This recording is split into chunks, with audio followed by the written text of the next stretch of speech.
একটি ছোট্ট অভ্যাস যা আমরা অনেকেই ভালোভাবে করি। চুপিসারে স্ট্রোকের ঝুঁকি বাড়িয়ে দেয়। কোনো ব্যথা নেই, কোনো সতর্কবার্তা নেই, হঠাৎ ঘুম থেকে উঠেই কথা আটকে যাওয়া, হাত পা অবশ হয়ে যাওয়া বা ভারসাম্য হারিয়ে ফেলা।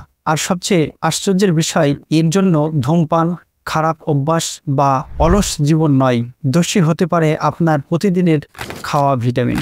আমি ডাক্তার সজল রানা। আমার মিশন আপনাকে আপনার সুস্বাস্থ্যের নিয়ন্ত্রণ ফিরিয়ে দেওয়া। আজ আমি আপনাকে দেখাবো 5টি সাধারণ ভিটামিন যেগুলো অতিরিক্ত বা ভুল সময়ে খেলে স্ট্রোক, ব্রেন ব্লিডিং বা হঠাৎ রক্তচাপ বেড়ে যাওয়ার ঝুঁকি তৈরি করতে পারে। ভিটামিন ডি আহারের জন্য ভালো, কিন্তু ভুল সময়ে বিপজ্জনক। রাত্রের বেলায় বেশি মাত্রায় ভিটামিন ডি নিলে শরীরে ক্যালসিয়াম জমে ধমনী শক্ত হতে পারে, ফলে ব্রেন স্ট্রোকের ঝুঁকি বাড়ে। বিশেষত যারা 5000 বা 10,000 IU ডোজে নেন, তার সমাধান সবসময় সকালে নিন এবং রক্তের মাত্রা পরীক্ষা করে নিন। ভিটামিন ই হার্ট হেল্পার নাকি ব্রেনের ব্লিডিং এর ঝুঁকি। ভিটামিন ই রক্ত পাতলা করে। যদি আপনি অ্যাসপিরিন বা রক্ত পাতলা করার ওষুধ খান, এর সাথে উচ্চমাত্রার ভিটামিন ই নিলে ব্রেন ব্লিডিং হতে পারে।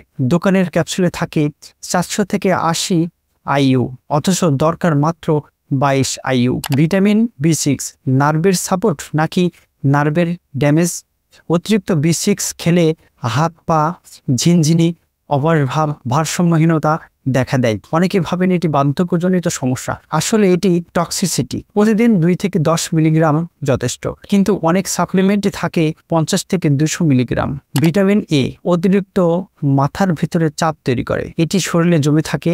বেশি খেলে মাথা ব্যথা, চোখে ঝাপসা দেখা, এমনকি স্ট্রোকের মতো উপসর্গ তৈরি করতে পারে। মাল্টিভিটামিন বা স্কিন আই সাপ্লিমেন্ট একসাথে নিলে ডোজ দ্বিগুণ হয়ে যেতে পারে। ভিটামিন B3 কোলেস্টেরল কমায়, কিন্তু অতিরিক্ত বিপদ। উচ্চমাত্রায় খেলে হঠাৎ মুখ লাল হয়ে যাওয়া, রক্তচাপ ওঠানামা, এমনকি মিনি স্ট্রোক পর্যন্ত হতে পারে। সাধারণত 50 মিলিগ্রামের বেশি প্রয়োজন হয় না, অথচ বাজারে 1000 মিলিগ্রাম ডোজে পাওয়া যায়। তাহলে বুঝতে পারছেন, ভিটামিন মানেই সবসময় নিরাপদ নয়।